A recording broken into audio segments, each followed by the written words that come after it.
ओम शांति। 7 अक्टूबर 2024 मुरली के महावाक्य। आज के साकार मधुर मुरली का सार। मीठे मीठे प्यारे प्यारे श्री बाबा ने कहा, मीठे बच्चे, बाप आए हैं तुम बच्चों को कुंभी पाक नरक से निकालने के लिए। तुम बच्चों ने बाप को निमंत्रण भी इसीलिए दिया है। प्रश्न मुरली का, तुम बच्चे बहुत बड़े से बड़े कारीगर हो, कैसे? तुम्हारी कारीगरी क्या है? आज बहुत नया बाबा ने मुरली के महावाक्यों में हम बच्चों को सुनाया। कारीगरी क्या है? बाबा ने कहा, उत्तर, हम बच्चे ऐसी कारीगरी करते हैं जो सारी दुनिया ही नई बन जाती है। उसके लिए हम कोई ईंट या तगाड़ी आदि नहीं उठाते हैं, लेकिन याद की यात्रा से नई दुनिया बना देते हैं। हमें खुशी है कि हम नई दुनिया की कारीगरी कर रहे हैं। हम ही फिर ऐसे स्वर्ग के मालिक बनेंगे। ओम शांति। मीठे मीठे रूहानी बच्चों प्रति रूहानी बाप समझाते हैं, तुम जब अपने अपने गांव से निकलते हो तो यह बुद्धि में रहता है कि हम जाते हैं श्री बाबा की पाठशाला में। ऐसे नहीं कि कोई साधु संत आदि का दर्शन करने व शास्त्र आदि सुनने आते हो। तुम जानते हो, हम जानते हैं श्री बाबा के पास। बाबा क्या कहते, तुम जानते हो कि हम कहाँ जाते हैं? श्री बाबा के पास। दुनिया के मनुष्य तो समझते हैं शिव ऊपर में रहते हैं। वह जब याद करते हैं तो आंखें खोलकर नहीं बैठते, वह आंख बंद कर ध्यान में बैठते हैं। शिवलिंग जो देखा हुआ होता है, भल शिव के मंदिर में जाएंगे तो भी शिव को याद करेंगे तो ऊपर में देखेंगे, वह मंदिर याद आएगा। कई फिर आंख बंद कर बैठते हैं। बाबा कहते, कई फिर आंखें बंद कर बैठते। समझते हैं दृष्टि कहाँ भी नाम रूप में अगर जाएगी तो हमारी साधना टूट जाएगी।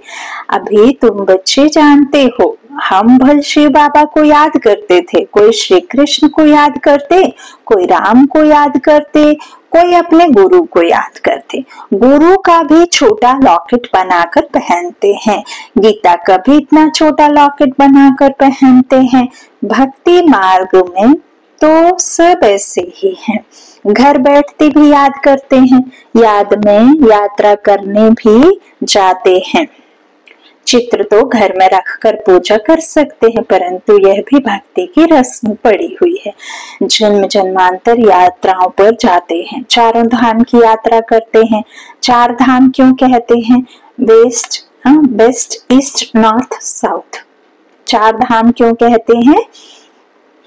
बाबा कहते हैं वेस्ट ईस्ट नॉर्थ साउथ, चारों का चक्र लगाते। भक्ति मार्ग जब शुरू होता है तो पहले एक की भक्ति की जाती है, उसको कहा जाता है अव्यभिचारी भक्ति। सतो प्रधान थी, अभी तो इस समय है तमो प्रधान। भक्ति भी व्यभिचारी अनेकों को याद करते रहते हैं। तमो प्रधान 5 तत्वों का बना हुआ शरीर, उनको भी पूजते हैं। तो गोया तमो प्रधान भूतों की पूजा करते हैं, परंतु इन बातों को कोई समझते थोड़े ही हैं। भले यहाँ बैठे हैं, परंतु बुद्धि योग कहाँ भटकता रहता है। यहाँ तो तुम बच्चों को आंखें बंद कर शिव बाबा को याद नहीं करना है। जानते हो, बाप बहुत बहुत दूर देश का रहने वाला है। वह आकर बच्चों को श्रीमत देते हैं। श्रीमत पर चलने से ही श्रेष्ठ देवता बनेंगे। देवताओं की सारी राजधानी स्थापन हो रही है। तुम यहाँ बैठे अपना देवी देवताओं का राज्य स्थापन करते हो। पहले तुमको पता थोड़े ही था वह कैसे स्थापन होता है। अभी जानते हो, बाबा हमारा बाप भी है, टीचर बनकर पढ़ाते हैं और फिर साथ में भी ले जाएंगे, सदगति करेंगे। गुरु लोग किसकी सदगति नहीं करते हैं। यहाँ तुमको समझाया जाता है। यह एक ही बाप टीचर सतगुरु है। बाप से वर्षा मिलता है, सतगुरु पुरानी दुनिया से नई दुनिया में ले जाएंगे। इन सब बातों को बूढ़ी बूढ़ी माताएं तो समझ ना सके, उन्हों के लिए मुख्य बात है अपने को आत्मा समझ शिव बाबा को याद करना है। हम शिव बाबा के बच्चे हैं, हमको बाबा स्वर्ग का वर्षा देंगे। बूढ़ी माताओं को फिर ऐसे ऐसे तोतली भाषा में बैठ समझाना चाहिए, यह तो हर एक आत्मा का हक है बाप से वर्षा लेना। मौत तो सामने खड़ा है, पुरानी दुनिया सो फिर जरूर नई दुनिया बननी है। नई सो पुरानी, घर को बनने में कितने थोड़े मास लगते हैं, फिर पुराना होने में 100 वर्ष लग जाते हैं। अभी तुम बच्चे जानते हो यह पुरानी दुनिया अब खलास होने है। यह लड़ाई जो अब लगती है वह फिर 5000 वर्ष के बाद लगेगी। यह सब बातें बूढ़ियाएं तो समझ ना सके, यह फिर ब्राह्मणियों का काम है उन्हों को समझाना। यह फिर ब्राह्मणियों का काम है, बाबा कहते हैं उनको अपनी भाषा में ना, बाबा ने ऊपर कहा ना कि तोतली भाषा में समझाओ या अपनी सहज भाषा जो उनको समझ में आए, तो इस तरह से ब्राह्मणियों को समझाना। उसके लिए तो एक अक्षर ही काफी है, अपने को आत्मा समझ बाप को याद करो। तुम आत्मा परम धाम में रहने वाली हो, फिर यहाँ शरीर लेकर पाठ बजाती हो। आत्मा यहाँ दुख और सुख का पाठ बजाती है। मूल बात बाप कहते हैं मुझे याद करो और सुख धाम को याद करो। बाप को याद करने से पाप कट जाएंगे और फिर स्वर्ग में आ जाएंगे। अब जितना जो याद करेंगे उतना पाप कटेंगे। बुढ़ियाएं तो हिरी हुई हैं, सत्संगों में जाकर कथा सुनती हैं, उन्हों को फिर घड़ी घड़ी बाप की याद दिलानी है। स्कूल में तो पढ़ाई होती, कथा नहीं सुनी जाती। भक्ति मार्ग में तो तुमने ढेर कथाएं सुनी हैं, परंतु उनसे कुछ भी फायदा नहीं होता है। छी दुनिया से नई दुनिया में तो जा ना सके। मनुष्य ना तो रचयिता बाप को ना रचना को जानते हैं, नेति नेति कह देते हैं। बाबा कहते हैं तुम भी आगे नहीं जानते थे, अभी तुम भक्ति मार्ग को अच्छी रीति जान गए हो। घर में भी बहुतों के पास मूर्तियां होती हैं, चीज वही है। कोई कोई पति लोग भी स्त्री को कहते हैं तुम घर में मूर्ति रख बैठ पूजा करो, बाहर धक्का खाने क्यों जाती हो, परंतु उन्हों की भावना रहती है। अभी तुम समझते हो तीर्थ यात्रा करना माना भक्ति मार्ग के धक्के खाना। अनेक बार तुमने 84 के चक्र काटे। सतयुग त्रेता में तो कोई यात्रा नहीं होती, वहां कोई मंदिर आदि होता नहीं। यह यात्राएं आदि सब भक्ति मार्ग में होती है, में ही होती है। ज्ञान मार्ग में यह सब कुछ होता नहीं। उनको कहा जाता है भक्ति। ज्ञान देने वाला तो एक के सिवाय दूसरा कोई है नहीं। ज्ञान से ही सदगति होती है। सदगति दाता एक ही बाप है। शिव बाबा को कोई श्री नहीं कहते, उनको टाइटल की दरकार नहीं। यह तो बड़ाई करते हैं, उनको कहते ही हैं शिव बाबा। तुम बुलाते हो शिव बाबा, हम पतित बन गए हैं, हमको आकर पावन बनाओ। भक्ति मार्ग के दुबन में गले तक फंस पड़े हैं, फंस कर फिर चिल्लाते हैं। विषय वासना के दुबन में एकदम फंस पड़ते हैं, सीढ़ी नीचे उतरते उतरते फंस पड़ते हैं, कोई को भी पता नहीं पड़ता। तब कहते हैं बाबा हमको निकालो। बाबा को भी ड्रामानुसार आना ही पड़ता है। बाप कहते हैं मैं बधाई मान हूँ इन सबको दुबन से निकालने। इनको कहा जाता है कुंभी पाक नर्क, रौरव नर्क भी कहते हैं। यह बाप बैठ समझाते हैं, उनको पता थोड़े ही पड़ता है। बाबा कहते हैं तुम बाप को देखो, निमंत्रण कैसे देते हो। निमंत्रण तो कोई शादी मुरादी आदि पर दिया जाता है। तुम कहते हो हे पतित पावन बाबा, इस पतित दुनिया रावण की पुरानी दुनिया में आओ, हम गले तक इसमें फंसे हुए हैं, सिवाय बाप के और तो कोई निकाल ना सके। कहते भी हैं दूर देश का रहने वाला शिव बाबा, यह रावण का देश है। सबकी आत्मा तमो प्रधान हो गई है, इसलिए बुलाते भी हैं कि आकर पावन बनाओ। पतित पावन सीताराम ऐसे गाते चिल्लाते हैं। ऐसे नहीं कि वह पवित्र रहते हैं, यह दुनिया ही पतित है, रावण राज्य है, इनमें तुम फंस पड़े हो। फिर यह निमंत्रण दिया है, बाबा आकर हमको कुंभी पाक नर्क से निकालो। तो बाप आए हैं, कितना तुम्हारा ओबीडियंट सर्वेंट है। ड्रामा में अपार दुख तुम बच्चों ने देखे हैं। टाइम पास होता जाता है, एक सेकंड ना मिले दूसरे से। अब बाप तुमको लक्ष्मी नारायण जैसा बनाते हैं, फिर तुम आधा कल्प राज्य करेंगे। स्मृति में लाओ, अभी टाइम बहुत थोड़ा है। मौत शुरू हो जाएगा तो मनुष्य वायरे हो जाएंगे, मूंझ जाएंगे।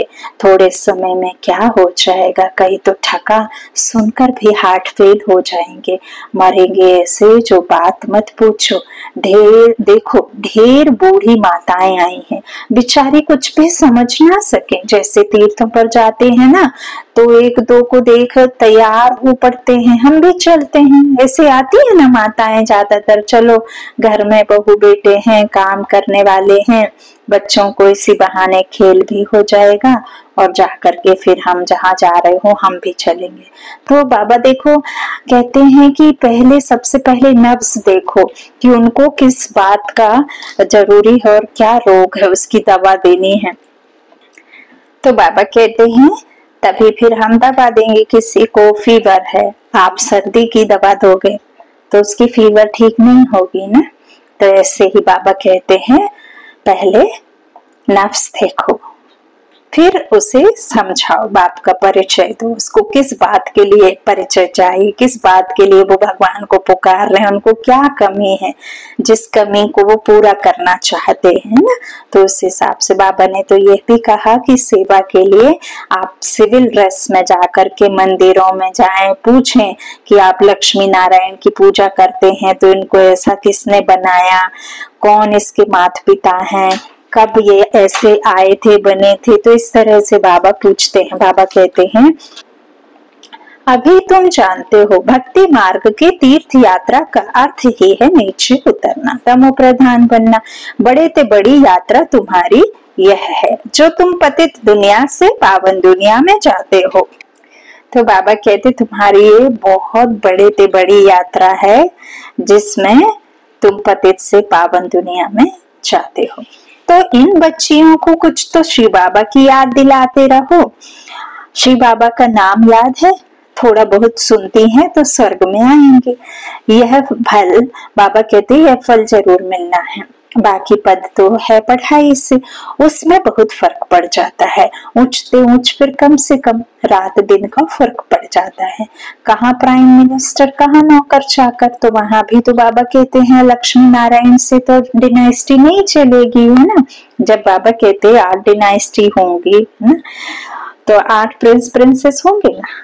तो 8 प्रिंस प्रिंसेस, फिर उनके नौकर चाकर, महलों में काम करने वाले, फिर महलों के जो बाहर रहेंगे तो मैं नौकर चाकर के भी नौकर चाकर, एक रॉयल फैमिली का चांडाल, एक प्रजा का चांडाल। तो बाबा कहते वहां भी तो चाहिए ना। बाकी फिर पढ़ाई से मर्तबा है। अब कोई डॉक्टर बनता है, कोई इंजीनियर बनता है, कोई आईपीएस बनता है, कोई कुछ बनता है। तो इस तरह से अलग अलग पढ़ाई, अलग अलग उसमें मर्तबे के लिए पढ़ते हैं। तो ऐसे ही बाबा के राज्य में भी है, तो यहाँ भी वैसे भी है ना। बाबा के यहाँ भी वैसे ही है ना कि नंबरवार अनुसार है, सबके अपने अपने पढ़ाई अनुसार पैसा कमाना, अपने पढ़ाई अनुसार उनके स्टेटस है। तो बाबा कहते हैं राजधानी में भी नंबरवार होते हैं, स्वर्ग में भी राजधानी होगी, परंतु वहां पाप आत्माएं गंदे बेकारी नहीं होंगे, सुखी सब रहेंगे। लेकिन वहां पे किसी भी प्रकार का, बाबा कहते हैं, विकार ना होने के कारण वहां सब सुखी रहेंगे। कोई किसी को दुख नहीं देगा, अपने अपने काम सब आत्मिक स्थिति में स्थित आत्मा समझ अपना पाठ बजाएंगे। तो बाबा कहते वह है ही निर्विकारी दुनिया। तुम कहेंगे हम यह लक्ष्मी नारायण जरूर बनेंगे। तुमको हाथ उठाते देख बुढ़िया आदि भी सब हाथ उठा देंगे। देखो बाबा ने आज सब माताओं बहनों के लिए, सीनियर सिटीजन के लिए बताया है ना, तो समझती कुछ नहीं है, फिर भी बाप के पास आई हैं तो स्वर्ग में तो जाएंगे, परंतु सब ऐसे थोड़े ही बनेंगे, प्रजा भी बनेंगी।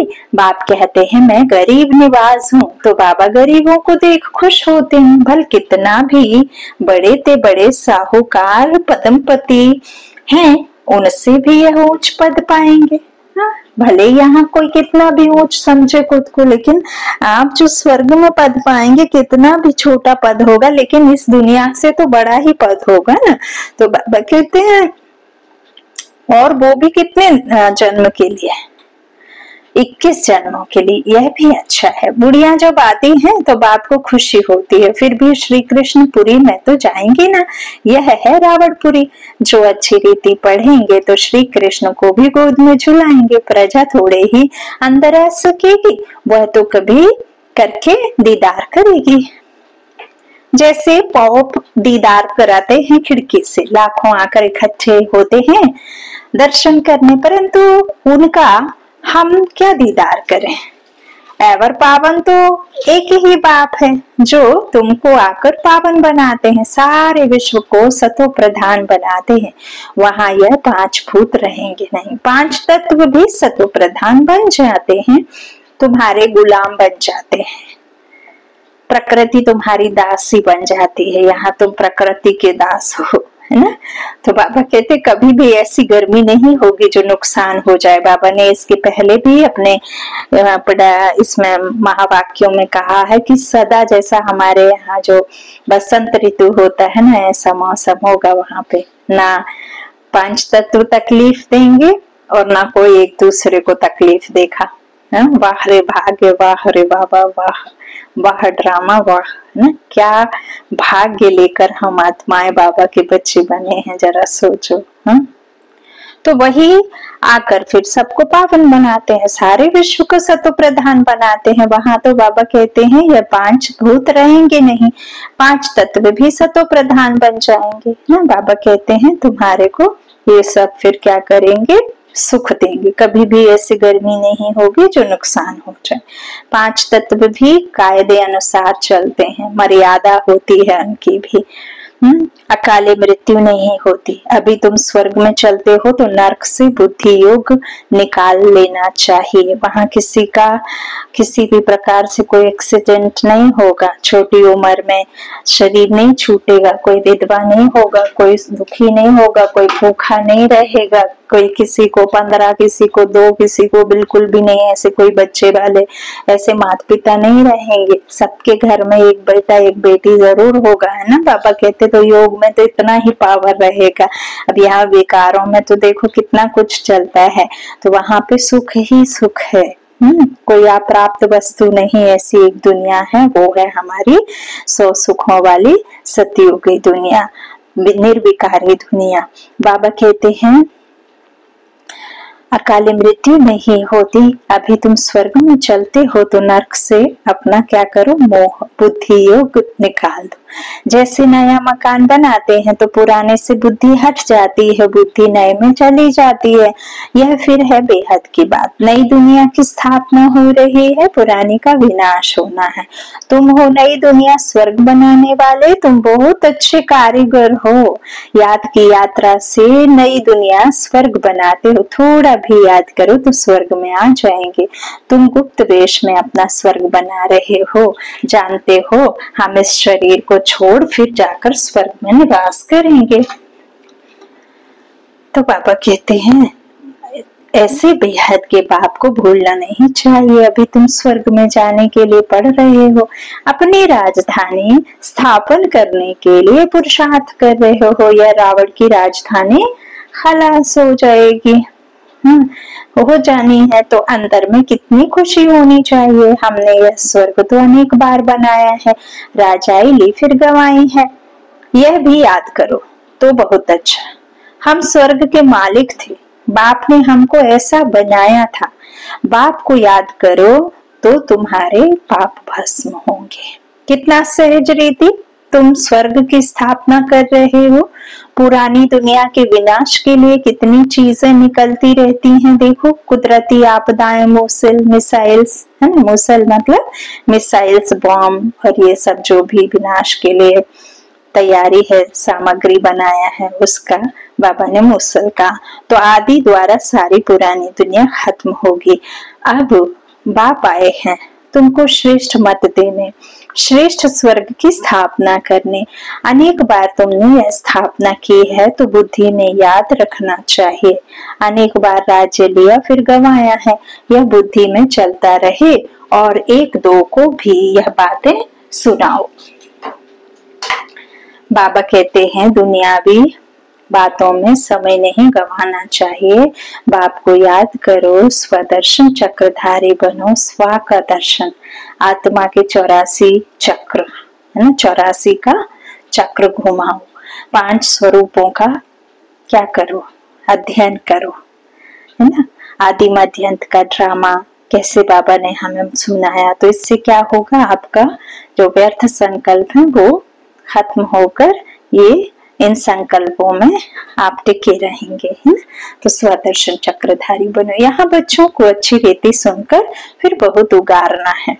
जैसे गाय जुगाली करती है ना, ऐसे बाबा कहते हैं चिंतन चलता रहे, सिमरन करना है बाबा ने क्या सुनाया।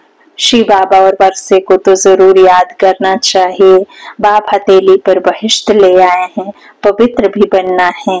पवित्र नहीं बनेंगे तो सजा खानी पड़ेगी, पद भी बहुत छोटा पा लेंगे। स्वर्ग में उच्च पद पाना है तो अच्छी रीति धारण करो। बाप रास्ता तो बहुत सहज बताते हैं कि नहीं। और जितने भी बाबा ने पहले गीतों के बारे में ज्यादा बताते थे कि जो भी गीत बना है वो सब बाबा ने उनका भी यथार्थ समझाया है ना।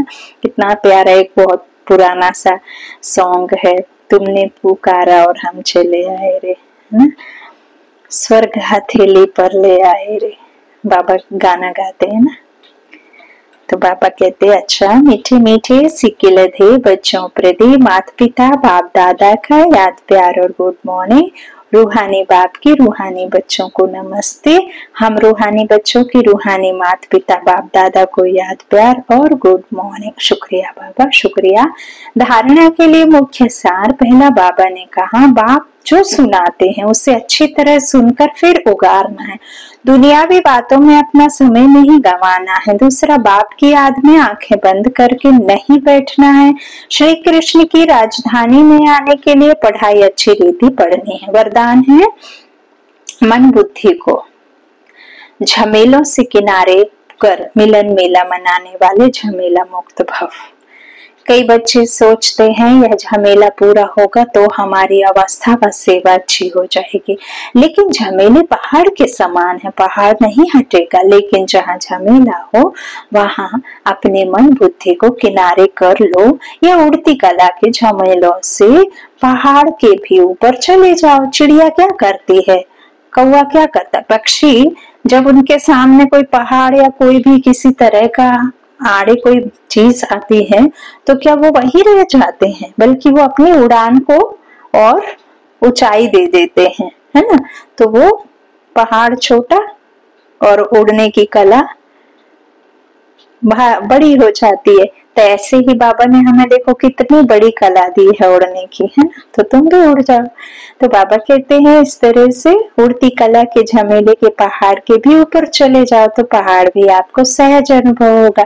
झमेलों की दुनिया में झमेले तो आएंगे ही, आप मुक्त रहो तो मिलन मेला मना सकेंगे। स्लोगन, इस बेहद नाटक में हीरो पार्ट बजाने वाले हो हीरो पार्टधारी।